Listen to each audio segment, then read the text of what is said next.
Hello and welcome to Little Woolly Things. My name is Wendelica and I am the maker, designer, knitter, whatever you want to call it, behind Little Woolly Things.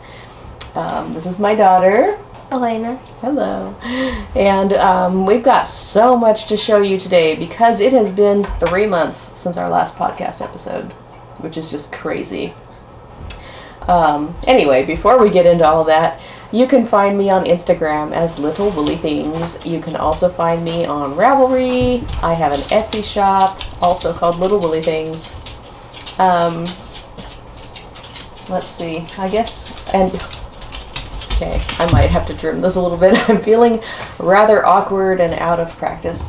I also have a website, littlewoollythings.com. So, pretty simple, easy to remember.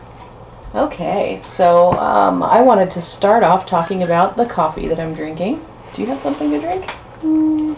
Yeah. Yeah? What are you drinking? Lemonade. Lemonade. Ooh, lemonade is good. Yeah. I am drinking some coffee from Nicaragua, and this is one that I believe I have available in my Etsy shop if you would like to sample some hand-roasted small batch coffee. But the great thing about this particular cup is that I am experimenting with something that I would like to offer in my Etsy shop for you guys. If I can get the proportions just right, I am working on a chai flavored coffee. And this is pretty darn good. I brewed this in my mocha pot on the stove, so that's kind of like a stovetop espresso maker. You put water in the bottom reservoir and then fine coffee grounds in the middle, and it boils and forces the steam up through the coffee grounds and it bubbles out into the little pot. So very much like an espresso machine. It's just fueled by my gas stove instead of electricity, I guess.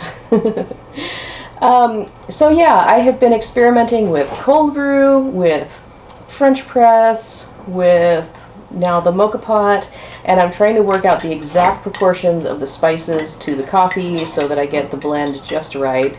I am kind of excited about having this ready for the holidays. It's pretty yummy. I also added a little Tirani syrup in the pumpkin pie flavor, I think, to this to make a little pumpkin chai spiced coffee latte thing. It's really good. Okay, so that will keep me going for the rest of the day, no doubt. I normally only have 1 cup of coffee a day. This is my 2nd cup, so who knows what's going to happen. Look out. All right, let's start with some FOs. You don't have any finished objects to show off, do you? Nope, that's all right. I have 3 months worth of projects to show. Yay! Yay! I have one that I can't show because it's going to be a Christmas present. But other than that, I got my whole table here is full of stuff. So we're going to start with a pattern out of Interweave Knits. This is the fall 2019. I almost said episode. Issue. The fall 2019 issue. It has so many patterns in here that I want to make. In fact, this is the second. I'm working on a second one of this. But anyway, this is the Firefall Toque by Amy Christoffers. And it is beautiful. Like really, really gorgeous. I love the traveling stitch cables. I love the texture. I just am not loving how tightly I knitted it because this is not going to fit on any adult size head that I know. It might fit on my head. I don't know. I think I'm actually going to give this to one of my grandkids for Christmas because they're all small. And see, I think this will fit a little kid's head just right.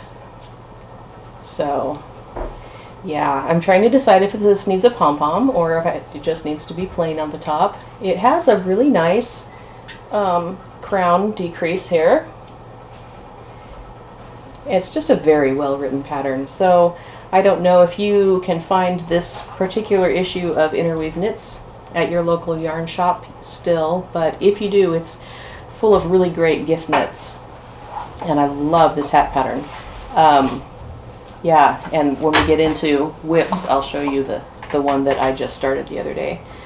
Because I have a feeling I'm going to make a bunch of the Firefall Toques. All right.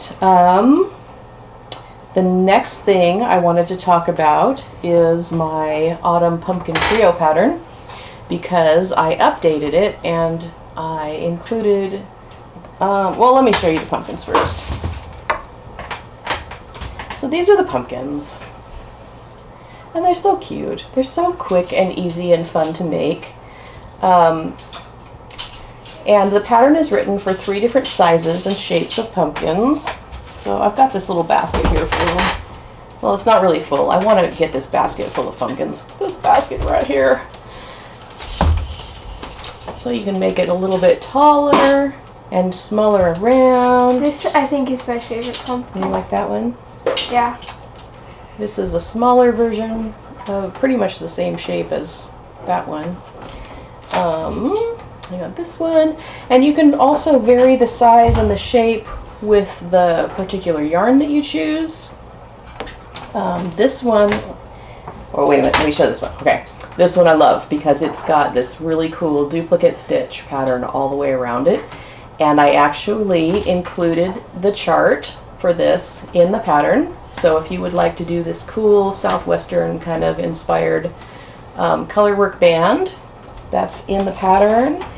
And so then I just on a whim the other day decided I wanted to see what would happen if I held 2 yarns together, one of them being a sequined lace weight yarn, and I got this gorgeous thing here.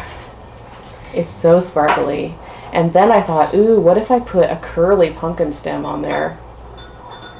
And so I figured out how to do the curly pumpkin stem. It has a pipe cleaner or a chenille stick, whatever you want to call it, inserted in this. It starts out, it's shaped kind of like a gnome hat, so it's wider at the base, and then it has decreases, and it gradually gets down to a, oh, my dogs are going to investigate something. So then it gets down to like an I-cord, and the I-cord is just big enough for the chenille stick to fit into, and then I just coiled it around my finger and pulled it out and shaped it, and I think the kids have reshaped it a few times. It's been played with. This is fun. Anyway, so I revamped the pattern. I included a link to a YouTube tutorial for all of the techniques involved in making this. I included the directions for the regular stem on the smaller ones and for the curly stem that I have on this one. So it just opens up a lot of new possibilities for this pattern, and I believe that there is still plenty of time in pumpkin season to get a bunch of these knitted up, because it really doesn't take very long at all. If you want to increase the stitch count and make a bigger one like I did here, or even make a huge one, like I really want to make one to use as a footrest. I think a pumpkin ottoman would be so fun. Yeah. Yeah. But anyway, it does take longer if you are going to expand on it. But I think once you've worked through the 3 patterns, the 3 sets of directions that are in the pattern, you'll probably have enough of an understanding of how the shaping works that you can vary the short rows, you can vary the stitch count, and get the shape that you want, the shape and size that you're looking for. So anyway, this is knitted side to side around the circumference of the pumpkin with short rows to shape all the sections. And then it has a little soft sculpting to do the shaping, to draw it in a little bit more. And then of course you have to sew the stem on. But that is all detailed in the tutorial video. So if you would like to get your little hands on this pattern, it is in my Ravelry store, it is in my Etsy shop. And if you don't want to go from place to place trying to find things, you can just go to littlewoollythings.com, and there should be links so that you can purchase through Ravelry through my website. So anyway, but if you don't want to purchase through Ravelry, you can also find me on Etsy. So there are lots of options. Okie dokie. Let's see, what's next? Oh, I wanted to show off my sweater that I am wearing. This is my Navelli tee. I was working on this when we recorded the last podcast episode, but it is finished. It's actually been finished for quite a while, but I just thought I would show you. Da-da-da! This is what it looks like. The boat neck is a little extra wide for my taste. I think that I should have gone down a couple needle sizes here on this neck shaping, but I didn't, and so I have a wide neckline, boat neck, and it's a little bit too flash dance for me, but I think I might attempt to do some sweater surgery and stitch this up on the sides just a little bit. I'm not sure. Or I could just go with the 80s look. I don't know. But anyway, this is a cotton yarn from Knit Picks. I'm trying to remember what it is. It might be Comfy Fingering, I think. Or I'll look it up and maybe I will remember to insert it at the bottom of the screen. We'll see. But yes, this is all Knit Picks yarn, and it is yarn from my stash for the most part. I did have to buy a couple extra skeins of this brown because I didn't have quite enough. But it turned out so lovely, and I'm really happy with it, and I love having a cotton sweater so that I can wear it when it's not, 0 degrees outside, and I can still be comfortable. So I'm loving this. All right, the other thing that I finished is that I'm wearing my pumpkin earrings. I don't know if you can see them. This was just a whim. I thought, you know what, if I made my pumpkins teeny tiny, I could put them on earrings, and that would be kind of fun. So I did. I made some pumpkin earrings. And technically it's a finished object, so I'm talking about it. All right. Now the other thing that I finished, I can't remember if I talked about this in the last episode or not. But this is a skein that I spun up, oh gosh, a while ago. I just love the colors though. It reminds me of caramel and coffee and cream and all of the things that I love. Well, and Elena. Hello, Elena. Anyway, I'm pretty happy with this. It's a little bit heavier than what I was going for. I still kind of struggle with making a really fine, like a fingering weight yarn. That's something that I'm working on. But because I don't actually sit down and spin with my spinning wheel very often, I don't make very much progress in my spinning skills. But sometimes I find some fiber that's just beautiful and I can't resist, and I buy it. Then I have to spin it. And it's so relaxing. It's really, really nice to just sit down with a spinning wheel and spin.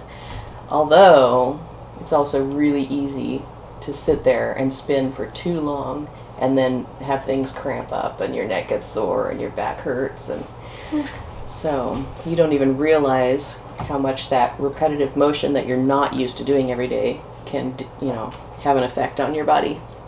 So I have to be careful when I'm spinning to not just sit down and spin for 2 or 3 hours without stopping. Gotta take a break. Okie dokie. So now we're up to works in progress, and you're actively knitting. You have a work in actual progress here. Yep. Is there anything you can tell us about it? I don't know. It's a Christmas present. It's a Christmas present. What kind of yarn are you using? I don't know. Is it something acrylic? Oh, actually, I think that might be a cotton acrylic blend. Something out of the stash. Yep. Yeah, leftover Christmas yarn. It's got a using it for silver another Christmas sparkle. It's kind of pretty. Yep. Yeah. Yeah, I think anything you make with that is going to be pretty. Yep. All right, so you got a good start on it.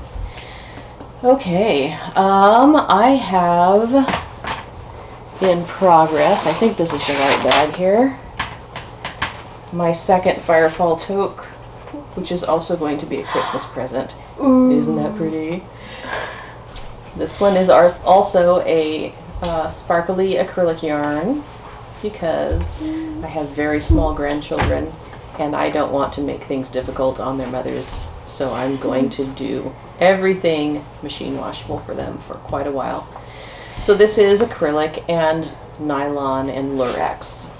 It is Baby Twinkle DK by James C. Brett. So there it is. And I've gotten almost the brim. Let's see. I think it's supposed to be 2 3/4 inches long. Yep, I'm about 2 inches or so in there. So that's a work in progress.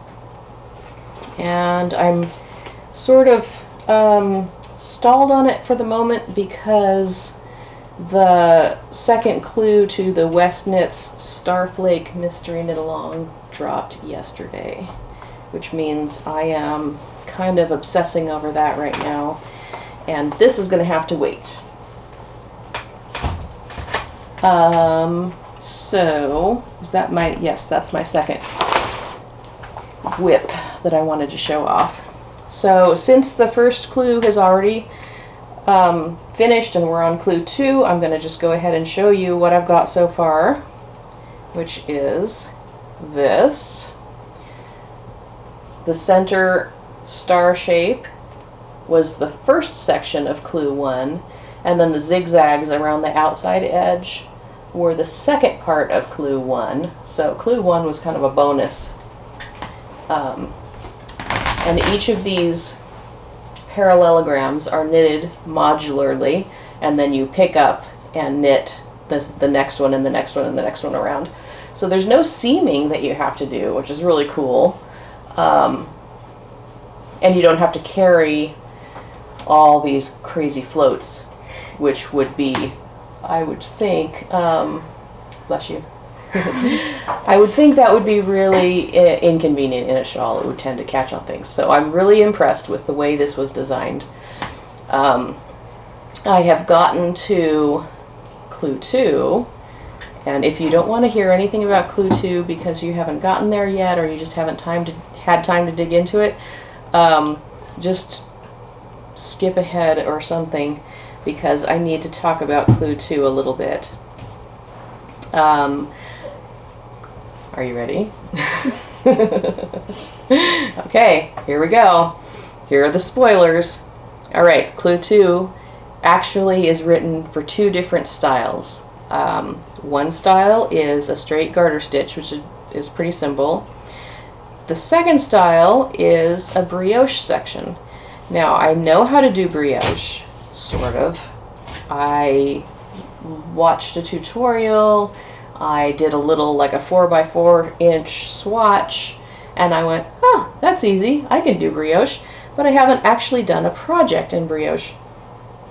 And so what did I do when I got clue 2? I went, ha, I'm gonna do the brioche stitch, because I can do that.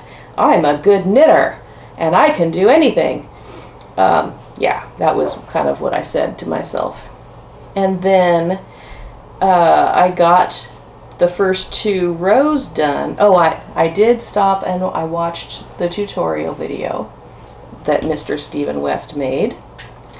And I said, okay, I kind of remember that. I can do that. That's easy. And then I picked it up and I started to do it. And I got through the first half of the first row just fine. And then I went to do the second pass of the first row. And I think I did that all right. Let me see. Where was it that I got goofed up? I kind of lost my place in all of the repeats here. I'm not going to show off the pattern. But I am going to show you that I had to highlight my pattern. So the yellow parts that I highlighted are the actual repeat of the row. And then I underlined every time I had to slip a marker or place a marker, so I could kind of keep track by looking at my markers of how many times I had been through it. I really prefer to work from charts rather than written out instructions. But yeah, it's fine. I just need to be able to focus on keeping track of where I am. So that's one of my tricks, is to color code my patterns. So let's see, it was yes, it was the second half of the first row where I messed up, and the mistake that I was making was in the slip one yarn overs on the brioche pearls. I think in between the pearls I was slipping my yarn, or I was yarning over the wrong direction. So it's only on the pearls that I did that, but when, as a result of that, my stitches are kind of twisted and they're not laying in nice, neat, straight columns. I've got these twisted stitches here.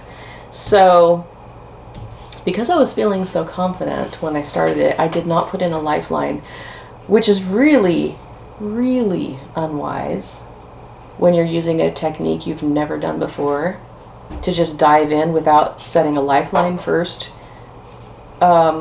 Especially something that's as fiddly to pull out as brioche. But I did it anyway. I thought, oh, I can do this. Who needs a lifeline? I don't want to take the time to put in a lifeline. Well, yeah, after I got through row 2, I realized this is not looking right. So this morning, I put it away. I set it down, I went to sleep. This morning, the first thing I did when I got up was put in that darn lifeline right here. And so I tied my lifeline to a stitch marker and then hooked the stitch marker back around to the lifeline again, so I know that this is not going to get lost off the edges. And I really think I'm going to end up having to pull it back. I ran my lifeline through the last row of the Clue 1 section. So I know that I was correct at that point. I can rip it out to there and I should be fine. But there is that temptation, you know, the impatient, I want it done now part of me that wants to just keep going and blast ahead and say, well, this is the way it's supposed to be, right? It's consistent through the whole row. So it could potentially look on purpose, like the little twists at the ends of the brioche columns. Or it could just look like I made this really stupid mistake. So, trying to decide what to do. I'm probably going to end up ripping it out. But, I don't know. Let me know what you think. What would you guys do? Give me your wisdom here.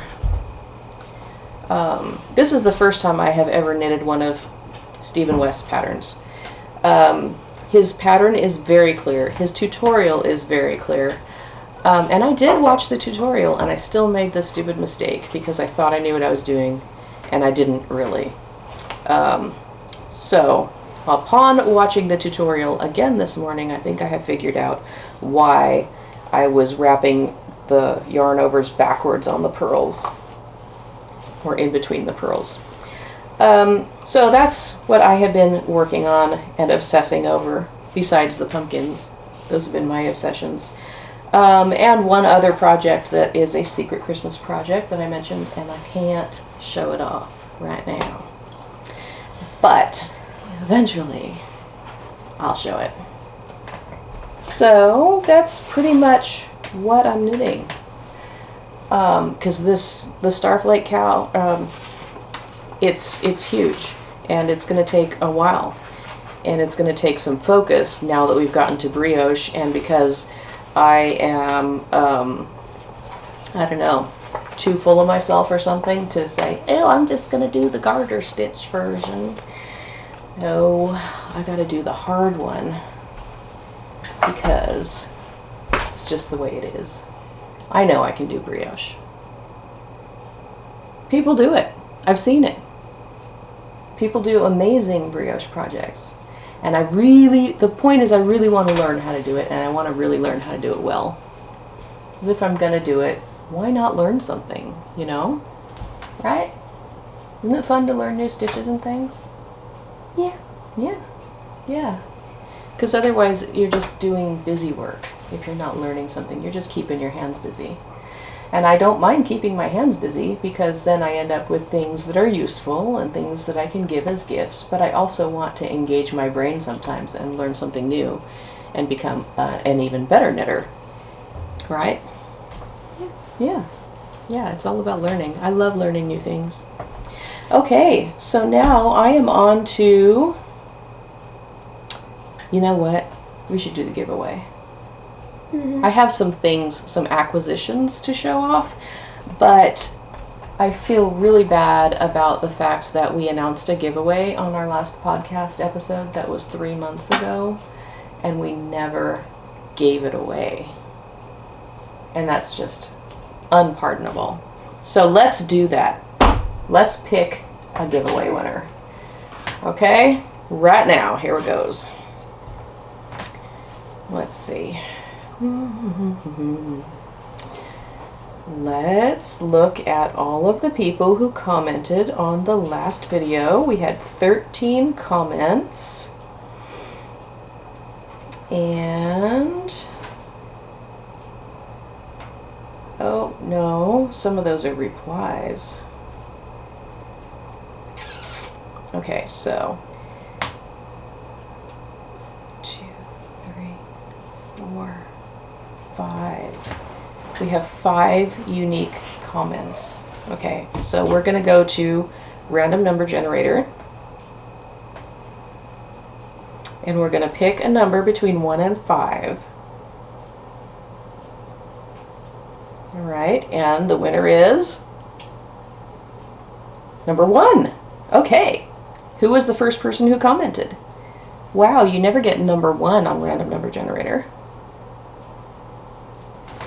Okay, Rosalba B. You are my winner. Yay! She says, I'm not going to read the whole comment. I drink my coffee without milk because I was trying to cut out the cost of the creamer. Can't have milk. I haven't had a donut since I was a kid. Okay. So, Rosalba, you have won the giveaway. If you will send me a message, you can email me, Wendy, WENDE, at kleinart.com, CLINEART.com, and let me know your shipping information, and I will get that shipped out to you. Yay! Do you want to see what you won? Should we show them what Rosalba won? Sure. Okay. It is right over here, probably in a crinkly bag. Yep. Okay. So, you are going to be receiving 1 set of Knitter's Pride carbons in the 24-inch size 1 circular needle. You will be winning a stitch marker progress keeper from Little Bitty Delights, and this is a little mug with tea and a lemon slice in it. It's so cute. And you will also be receiving a skein of Cascade Yarns Heritage Sock Yarn in this lovely wine color, which is color 5663. So this is a 75% merino superwash, 25% nylon, lovely skein of yarn. I cannot wait to see what you make with that.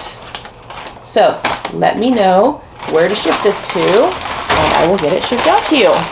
Yay, congratulations! All right, so now we are up to acquisitions. Did you buy any yarn the last 3 months? Nope. Nope. Well, I did. I actually won a couple giveaways too, which was fun. So I'm going to show you the things that I won. And some things that I bought, and yeah, I would just love to see you all show some love to the makers who made these beautiful things. And if you have not seen them before, it's your chance to explore some new yarn dyers and stuff like that. Okay, so one of the things that I won on Instagram was the Oh Gnome You Didn't pattern by Sera Craft. I think that's her name. And if you can see the cute little gnome here, this is Nellie. Whoa, Nellie, it says. Nellie the gnome does not have a beard. This was a mystery knit along, and I really, really wanted to knit this along with everyone else, but I just did not have the time. We have been dealing with the beginning of the school year. We have had soccer going on. We have had orchestra. We've had music at church and things happening, and it's just been super extra busy. But I won not only the pattern, but also a kit to make Nellie. And this kit is from Black Sheep Fiber, I believe. Black Sheep Dye Works, sorry. Black Sheep Dye Works, and she included this cute little refrigerator magnet that says Black Sheep Dye Works on it. So this is super cool, and the it included the code for the pattern. So all I had to do was go onto Ravelry and find the pattern and type in the code, and then I got to print it out. And that is super exciting. I'm really looking forward to knitting up Nellie. There, and using Black Sheep Dye Works yarn. I've never used this particular dyer's yarn before, so that's exciting too. Next on my list, oh, I got something really cool. Okay. I got so many cool things. I don't usually have this much cool stuff to show off on the podcast, but this is exciting. Okay, so this is from Sera Craft Yarn. Sera Craft Yarn. Sera lives up in Washington, which is not too far away from here. Sera sent me a nice little thank you note and a Tazo tea in Wild Sweet Orange, which is one of my favorite flavors. So thank you, Sera. If you guys would like to check out a Pacific Northwest dyer, check out Sera Craft Yarn. She's on Instagram, and I could be lying, but I think she has an Etsy shop also. Let's see, Sera Craft. It does not say, it does not have an Etsy or anything on the label, but I'll do a little research and let you know. So this was naturally dyed with coffee and iron. And when she posted this giveaway, I just thought, oh, yarn dyed with coffee. That's like right up my alley. So this is a natural decay, 100% non-superwash merino, semi-worsted. It is 100 grams, 255 yards, and a 2-ply. I really don't know what I'm going to make with this, but it's going to be something amazing. I'm thinking of pairing this with something with some color and using this as the neutral background color. It feels really soft. It feels a little sheepy, like it's got lanolin in it. It just feels very like a natural wool. So I'm really looking forward to using this. Thank you again, Sera.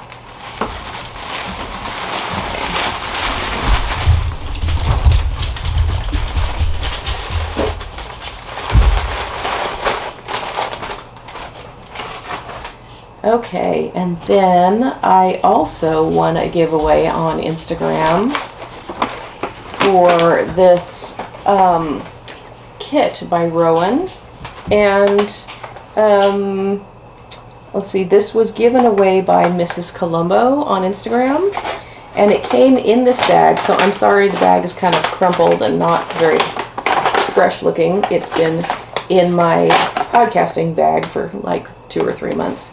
But this kit came with a skein of Rowan Big Wool. Yeah, it's 100 grams. It's really thick and chunky stuff. Whoops. Here we go. Rowan Big Wool. And let's see if it has a color name. shade 00056. So it is a nice, like a cool gray color. The kit also came with knitting needles in a size 15. I'm not sure, I don't think I have any size 15. I might have something close, but 15 is pretty chunky. And then it also came with the Daisy Beanie pattern. So somebody might be getting another hat for Christmas. This might be the Christmas year of the hat. I also received Mode at Rowan Autumn Winter 2019-2020. Ooh, ooh. Look at all of this. Nice. I haven't actually flipped through this. I didn't want to lose it, so I put it in my bag and kept it with all my podcasting stuff, and I haven't had a chance to flip through it. So I think this is all of the autumn winter patterns that Rowan has released. It's all the pictures of all the patterns. And then there are order codes for these different pattern books. So, yeah, that's interesting. Kind of cool. I will definitely spend some time flipping through that to see if there are any other patterns that just have to become Christmas gifts for anyone this year. Alright, so thank you to Mrs. Colombo for sending me that. And what do I have left? Oh, I bought this yarn from Swoon Fibers on Etsy. I don't know if you guys have seen Swoon Fibers, but seriously, they're worthy of swooning. It came in this beautiful organza bag. I love buying things from Etsy makers because they're always so beautifully packaged. I try really hard to package my Etsy orders as nicely or half as nice. This came with a couple little buttons, and they have little kitty cats on them. If you want to hold that closer so that maybe the camera can see. And then it also came with these stickers. I think these are stickers. They're stickers. Ooh. And they look like river rocks. Isn't that interesting? So, like, it's got this natural rock vibe here. Kind of cool. Yeah, I'm not sure what I'll do with those, but they're fun. I might have to use them to seal envelopes or boxes or something. The ideas are starting to come. Okay, so these were also in this cute little bag. Now you want to see the yarn, right? Look at how gorgeous this is. Ooh. Like, seriously, swoon. Swoon Fibers. This is Charming Sock in the colorway Blushing Rose. It is 85% fine superwash merino and 20% nylon. It's just this gorgeous pale pink with speckles of brown and hot pink, or maybe it's just more saturated pink. Kind of trending toward even red, orangey red in some places. A little bit of blue speckle in there. It's just really, really gorgeous. This would also be a lovely background color for something with more intensity. Yeah, this would go nicely with a sage green, chocolate brown, like a raspberry. Yeah, oh, so many ideas. I just saw that on Etsy and I thought, oh, it's gorgeous. Makes me want to swoon. Okay, so what else have I got? The other things that I have to show off are not actually yarny things, but I wanted to give a shout out to this artist that I've been watching on YouTube lately. her YouTube channel is called Drawing with Waffles. And she is so much fun to watch. I love her illustration style. And when I'm doing that mindless kind of knitting that I don't have to think a whole lot about, it's really nice to have her podcast episodes going so that I can just kind of watch her draw and listen to her talking about her thought processes as she's working on her illustrations and things. And through watching her podcasts, she used these fountain pens. So I gotta tell her, I gotta send her a message or something and tell her that she inspired me to buy art supplies. Anyway, I thought this would be okay to show on the podcast on my podcast, because I know that creative people, or people who really are dedicated to creative pursuits of one kind or another, generally tend to be interested in more than one type of creative outlet. Is that what you would call it? Medium? Anyway, we're artists and we like art stuff. Okay. So I'm trying to be like all eloquent and I'm not. But she did her, I think it was line art, or just like did some little highlights and touch up fine detail things with this Varsity fountain pen. And I think it was this pink one that she used here. And I thought, ooh, I've never tried a fountain pen, and I just really loved the kind of detail that she got with it in the midst of her markers and paints and all the other art supplies that she was using. She just got these really great details with the fountain pen, and so I thought, I need this fountain pen. And this is a really economical style of fountain pen. It's made by the company Pilot, and this is their Varsity Everyday fountain pen. So they have a number of different sets with different colors. You can buy a set of all black, or you can buy like half black and half blue ink, so that it's more like what you'd want to sign your checks with or whatever. Boy, that dates me, doesn't it? Nobody writes checks anymore. But I thought it would be fun to get the colors. And so these pens, they're kind of like a disposable fountain pen. You don't buy cartridges to refill these with. You don't fill them with eyedroppers or anything. They're just kind of a one-time use. But they're inexpensive, and I just wanted to experiment with a fountain pen and see if I liked using it.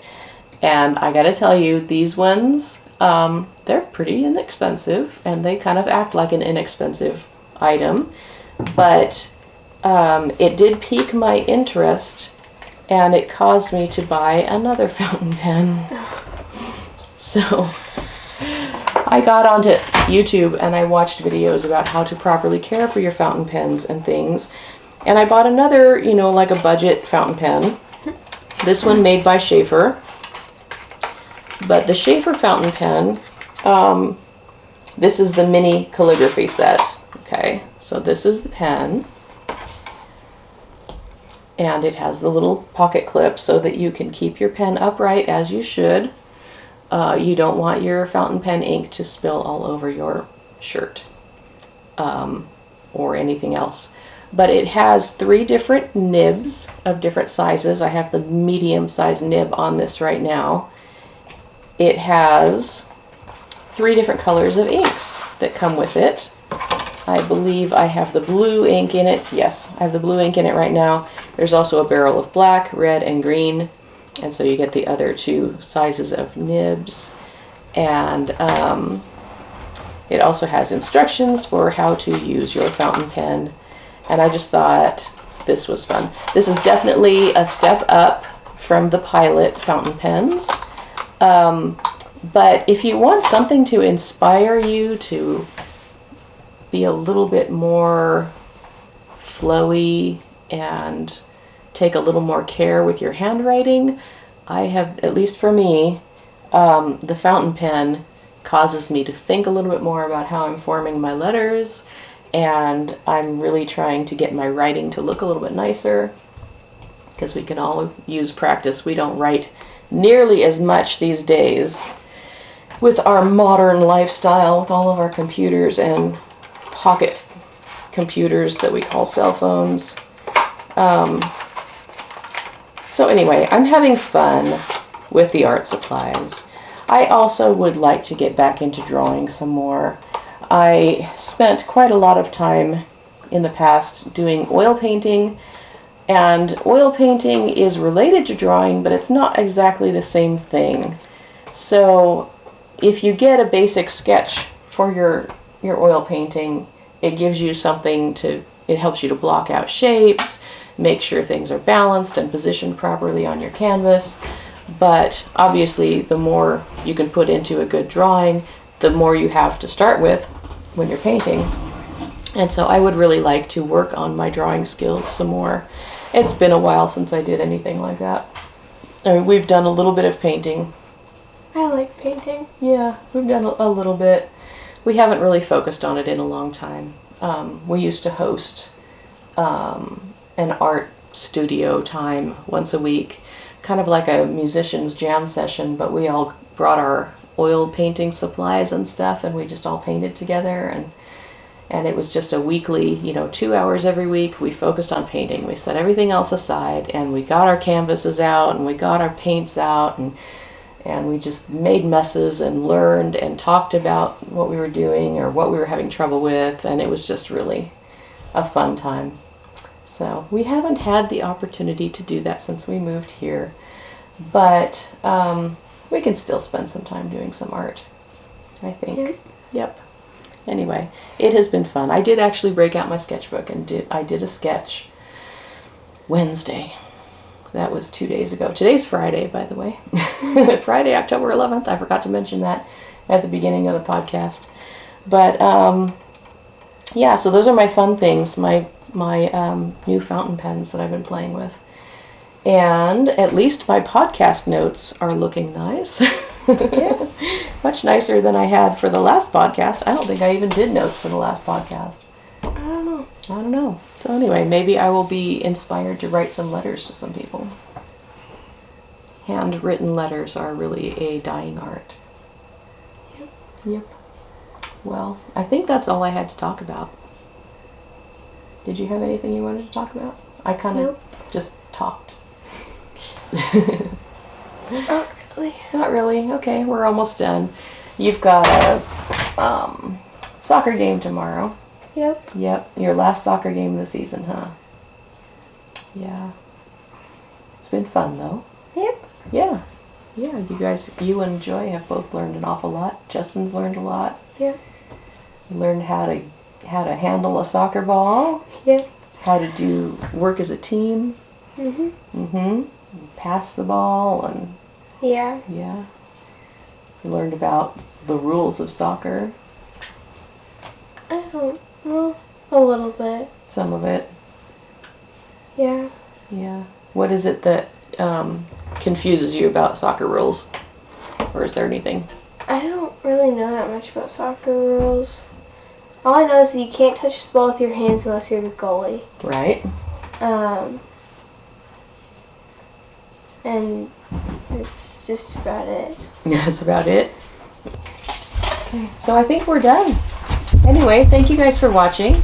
If you enjoyed our knitting shenanigans, then please like the podcast and subscribe to the channel. And then when we get around to posting another video, you'll be one of the first to know. So thank you so much for watching, and we will see you next time. Bye. And go.